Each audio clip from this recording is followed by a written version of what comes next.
Responsibility that weighted her down made her even more worried about her term than common women. Yet she sought no blessing from Virgin Mary. For her gregarious nature, she was humble in matters most sacred. The child was a responsibility hers alone to bear. Yet when a Muslim missionary appeared among her tribesmen, the fear overtook the woman. She invited this heretic to court to serve her as physician. With matters diplomatically secure, the tribal life would revolve around the babe.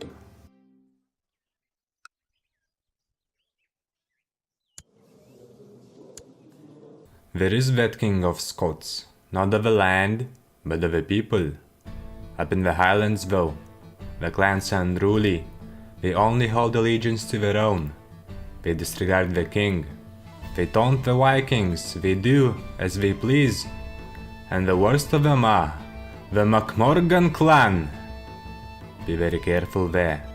The natives are dangerous, language incomprehensible, and the weather is awful. MacMorgan clan, the Troublemakers of Scotland. Some called Dervorgilla's diplomatic strategy of reaching out to be naive, but they have severely underestimated the charisma of her character. Half of Scotland were married to MacMorgan sisters now, and through them alliances were secured, the most significant of which was to Ninian, child High Chief of Moray. The policy of matchmaking extended past her family. She would marry her present and past counselors to women of minor Russian nobility. Sons and daughters of these talented low-born men would be born into nobility. This tied their fathers to the land and the tribe. In fact, so irresistible was her charm that instead of being coerced by her Muslim physician, she convinced him to accept the Christian custom instead. This act of newfound devotion secured the council's support for Nizam's chancellorship. Nothing pleases bishops more than conversion of Muslims, Muriel counseled privately. For the first time, Bishop Kenneth paid taxes to MacMorgans and not the Pope. When it came to Ninian, it seems Dervorgilla has pushed too far. In private gatherings, even some of her friends began to voice disagreement. "You would be right to displace this infant chief," Morag said. She could be cruel at times.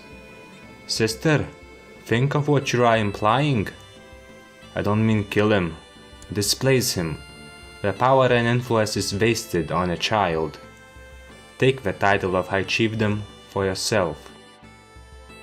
"These are troubled times," Crinan added. "Even now the king is campaigning south against the Norse." "You would be the first High Chieftess? What sounds sweeter than that?" "This is not how father raised us. I will not plot against a child." "It's the son of Hugh MacAlpin we are talking about." "Hugh's plots died with him. The boy is not responsible for sins of his father. He will grow up to be his own man." "Should he be raised by us, perhaps, but he is not raised by you, but by bishops at court, men of loyalty to his late father, men who remember. He may seem sweet child now, but the bishops will poison his ears. When he grows up, he may well seek vengeance, then neither MacMorgan nor MacGillick will be safe." "Enough. I will not hear of this. The boy doesn't have to grow up like his father. I did not grow up to be an image of mine. He may come to be a decent man. No harm will come to us, sweet sister. I see no sin in him." "You misunderstood me," Crinan said. "There are dangers more urgent. While you discuss family feuds, a heathen army besieges Prince Bishopric of Iona. Good Christian men are dying in defense of the faith, while we dawdle." That was all true. Ivar the Boneless was rampaging through churches of the Isles, and Crinan's zealousness was well known. Though he spoke seldom of it, the sack of Buchan had left him deep wounds. Ever since, he sought to fight every pagan. Though some saw it as a pursuit for his lost birthright, Dervorgilla had come to know her husband enough to know it went deeper than that. He had another wife before, she remembered. Her husband would have her raise men even now and march to defense of Iona, and her bishop would agree. But why would she pursue a fight she knew so little about and had next to nothing to gain? It would take her alliance full strength to match the opponent, and if she had doubts about the necessity of the affair, why wouldn't they? It was another man's war, and she was with child. That answer satisfied Crinan and his faction for now. When it came to the babe, Crinan was nothing if not attentive. He enlisted women of court to keep her company during the term, an act she most appreciated. Crinan had 2 sons already, but they were scattered, raised by Irish, and considered themselves more Irish than Scot at this point.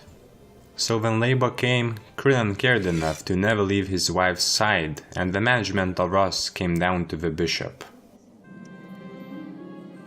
Surrounded by friends and courtiers, Dervorgilla's gregarious nature helped her feel at ease.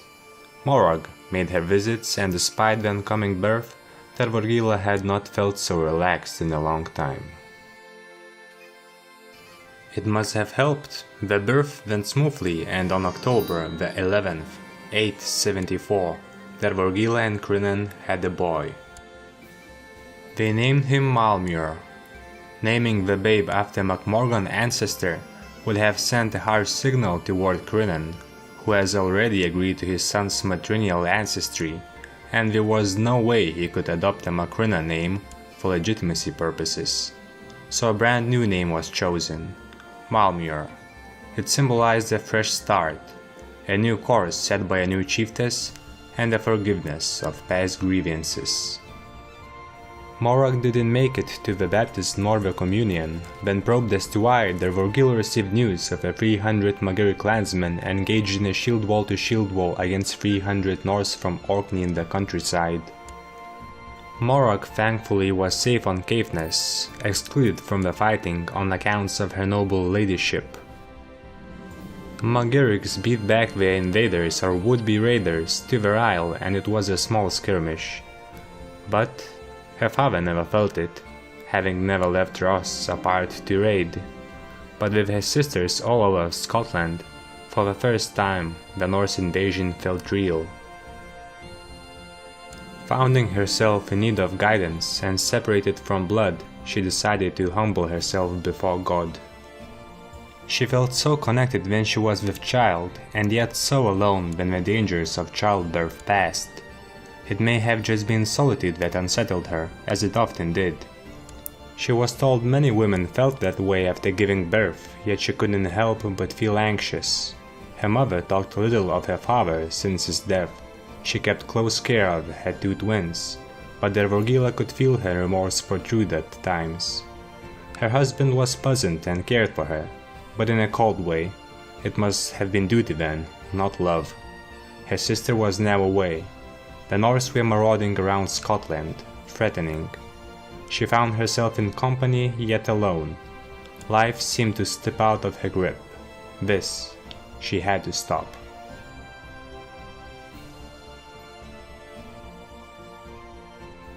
It was too late to save Prince Bishoforic of Iona. The Norse were routing its last defenders as Dervorgilla lay in bed. She had just given birth and, like it or not, had to give herself time to recover. Many wives of chiefs left nursing to wet nurses as to preserve their own health and beauty. Dervorgilla was no mere wife though, she was a chieftess herself and had a duty to the clan. The boy was its future. She took to nursing the babe herself. Malmur slept beautifully in her arms. He looked so sweet and innocent boy. Dervorgilla's sister Morak was her closest friend, yet the bond of sisters faded before the bond she had with her son. She now realized what it took for her father to stand against Hugh. He did it out of love, she thought, and it was no choice at all.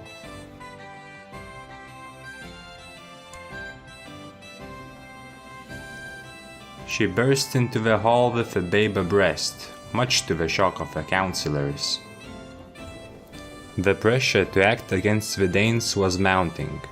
With Dervorgilla away from council and Bishop Kenneth at the head of the regency, the issue was moved to the forefront of the agenda.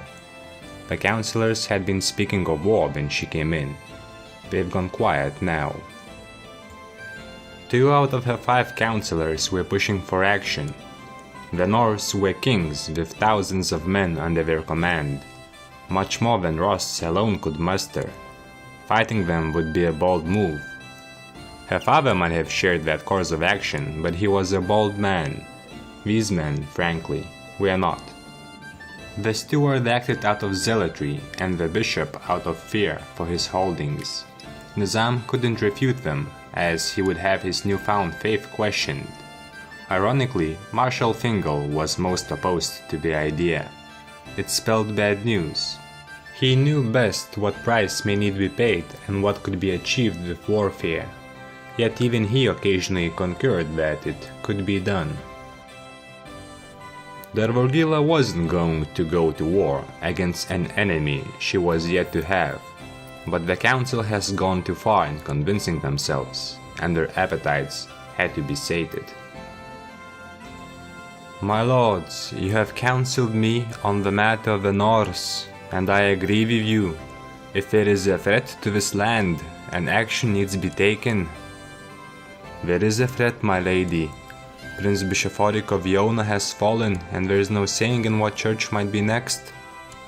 Then we will retaliate. I am glad we agree, Crinan said. Marshal Fingal, what's your current assessment? Marshal Fingal laid out the situation on the war table.